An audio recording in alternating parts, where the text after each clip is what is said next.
नमस्कार दोस्तों, कैसे हैं आप लोग? आज मैं डिस्कशन करने वाला हूँ कल्याण ज्वेलर्स के बारे में। देखिए, जब भी कोई कंपनीज़ के ऊपर मैं काम करता हूँ, तो मेरा मकसद एक ही होता है कि मैं उस कंपनी के ऊपर आपके साथ भी कुछ डेटा शेयर करूँ कि मैंने किस स्ट्रैटेजीज़ को फ़ॉलो किया, मैंने किस तरीके से कंपनी को रिसर्च करता हूँ।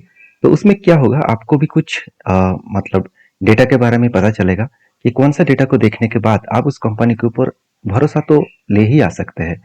तो देखिए कल्याण ज्वेलर्स जो इंडिया के second largest jewellery making company है और कंपनी का जो ग्रोथ है वो किस तरीके से हुआ था और किस तरीके से कंपनी ने करेक्शन दिखाया और उस करेक्शन में अपॉर्चुनिटी कहाँ पे बने, वो सब कुछ इस वीडियो के अंदर डिस्कशन किया जाएगा। तो इस वीडियो को लास्ट तक देखिएगा। और हाँ, वीडियो को शुरू करने से पहले रिक्वेस्ट करूंगा, जितने सारे अपडेट मैं आपको यहाँ पर बताऊंगा वो सारे के सारे एज ए एजुकेशन पर्पस में है, कोई भी बाय एंड सेल का रिकमेंडेशन नहीं है। तो देखिए, यहाँ पे कल्याण ज्वेलर्स के ऊपर सबसे बड़ी बात क्या है, कंपनी के ऊपर वैल्यूएशन बहुत ज्यादा है। अगर मैं आपको एक बार पी रेशियो चेक करा दूं, तो आप देखेंगे एक टाइम पी रेशियो चला गया था 100 के ऊपर, 128 के ऊपर, और आज कहाँ पे है, 80 के आसपास। और इसका पी रेशियो एवरेज है 41। मतलब कंपनी का वैल्यूएशन अभी भी ज्यादा है। तो जब मार्केट रिकवरी मूड में होता है तब एक अच्छा खासा करेक्शन तो हो ही जाता है।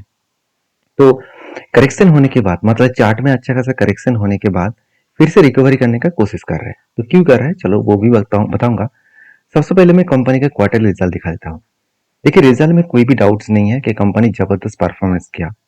5,000 से लेकर 7,000 तक, मतलब 2,000 के आसपास, 2,000 करोड़ के आसपास सेल्स इंक्रीज किया।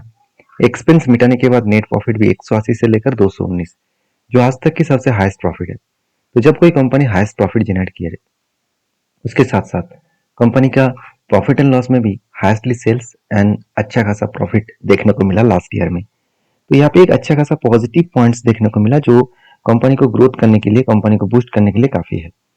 अभी एक चीज अब नोटिस करेंगे कि कंपनी जितना प्रॉफिट दिखाया, कितना प्रॉफिट दिखाया, 600 करोड़, और कैश में देखा जाए तो कंपनी 1,000 करोड़ के ऊपर कैश दिखा रहा है। इसका मतलब पहले जो ड्यू था वो भी कंपनी के हाथ में आ रहा है। इसका मतलब कंपनी जितना प्रॉफिट किया उतना ही पैसा कंपनी के हाथ में आया। तो एक गुड पॉइंट्स है, एक पॉजिटिव पॉइंट्स है। और एज ए इन्वेस्टर के हिसाब से देखो तो 62% का प्रोमोटर के मतलब होल्डिंग्स है। और उसके बाद देखिए एफआईएसडीएस के पास भी होल्डिंग्स है। कोई भी माल बेचने के लिए तैयार नहीं है। तो सारे पॉइंट ऑफ व्यू से देखा है तो सब कुछ ठीक ठाक ही है सर। एक पॉइंट्स के बाकी, कंपनी का कर्जा बहुत ज्यादा है, 1% के आसपास। तो क्या इस कर्जा मिटाने का कंपनी का दम है, मतलब कर्जा कंपनी मिटा सकते हैं? देखिए, 4,500 करोड़ का कर्जा है, उनमें से हाथ में 3,300 करोड़ रिजर्व है, और कंपनी का फिक्स्ड एसेट 2,400 करोड़ है। तो ओवरऑल बात करो, कंपनी के जो रिजर्व एंड फिक्स्ड एसेट दोनों ही यहाँ पे पॉजिटिवली देखने को मिला, जो कंपनी इसके ग्रोथ के लिए काफी है। और यही दोनों पॉजिटिव पॉइंट्स जो कर्जे को बीट कर सकते हैं। तो जो लोग सोच रहे कि 1% के आसपास कर्जा है, तो इजीली उस कर्जे को वो मिटाने का दम भी रखते हैं। तो कुछ पॉइंट्स में आपके साथ डिस्कशन किया, जो जो पॉइंट्स कंपनी को ग्रोथ देने के लिए काफी है।